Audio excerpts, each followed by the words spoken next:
Jodak ma South Alungo e West Seme County ma KISUMU koro odak gi luoro kaluore koda jonjore ma sani ohonore monjo miere kendo wang'o udi. Miyo gi jaode sani nitiere kar kano ringre ma Ramogi Gingo Dinga Teaching and Referral Hospital KISUMU ka nyathigi ma jadweche 6 to dhi nyime kod yudo thieth e kar thiethno. Mano bang' jonjore ma pok oyangi monjogi kendo wang'ogi e ot otieno ma saa 1 ka ginindo juma mokalo. Millicent Adhiambo miyo waler mathoth. E gweng' ma South Alungo e West Seme e kaunti ma KISUMU, jodak makono sani odak kod luoro nikech jonjore ma pok oyangi ma sani ohonore monjogi kendo wang'ogi e udi gotieno ka nindo. Mae gima odong' do kod mosenindo Kennedy Odhiambo tia mach tarik 4 dweni. Masira mane okawo ngimane kod jaode Sheila Akinyi kendo weyo nyathigi ma jadweche 6 kod adhonde mag mach mwandugi duto bende nowang' molokore mirni. Lit kod kuyo koro mako familia mar Kennedy ma jahigni 42 kaluore kod masirano ma koro mayogi joheragi ariyo duto e safar achiel. Anayudo wach ni ka ni pinani nawinjo ka ng'ato go koko koro ka wuok oko tayudo ka mach liel en ayude laro koro ka penye ni nyathi ere ni nyathi okia ng'ato kawo kuome. Dakika na wuok kadhi dwaro mtoka kaduogo tayudo kosekawe otero osiptal koro nyathi odong'. Sani anindo gi nyithindo oko kuma chake kaka timo pod akia.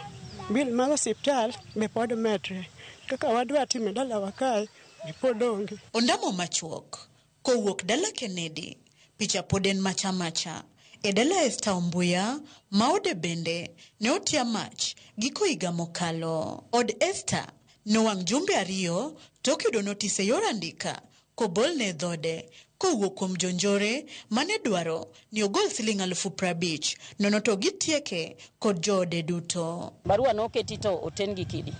Wasomo barua maber ondik milome Esther.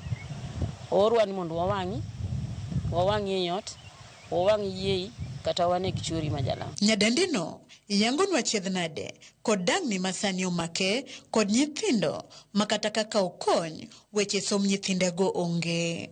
Wuon nyithindo gima wan go mogod na simu. Sani ichiwo na digi dendi ni apoda njo ka denda lit ni kawuono gi wang'o ot gi gimoro amora. Are kanyo kata wala mana aloko adok piny. Kata sani nyithindo no yaw skul an nyathi ma ja grade 3 pok oyaw skul, uniform pod onge go, books onge, bag onge. Kaka dadi chake skul pod akia. Chakri chieng' no koro nalun ke chen gima pok otimre ga e gweng'wa ka. Nalur kabisa ma koro ok naninde ot. Nyalo ndo ka jirani, nyalo dhi ndo ka kazi na mora.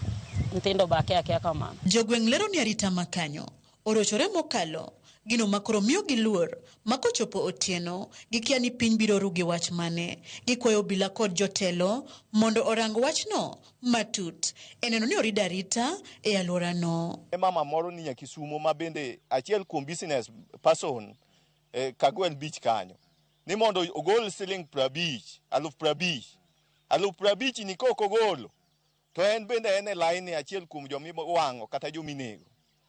Jowadwa kanye ling ka bang'e kanyo ling ni tema koro wachni otimore dala ka. To onge kata mana report moro malong'o mwanyalo ago miyo kata mana dakika mwawuoyo kod ni ji ok ninde ude yo moro muku. Nyaka sani oginen to pod wahinyore nyaka sani. Omiyo sirikal konywa uru. Ka gimoro otimore kaka ma otimore ni wadwa ni investigation motim maber mondo jopiny obed bedo gi luoro. Osipidi maseme Elenro tich e yor ong'we yamo oyango ni nondo matut mar yango adieri ewi masirano pod dhi nyime.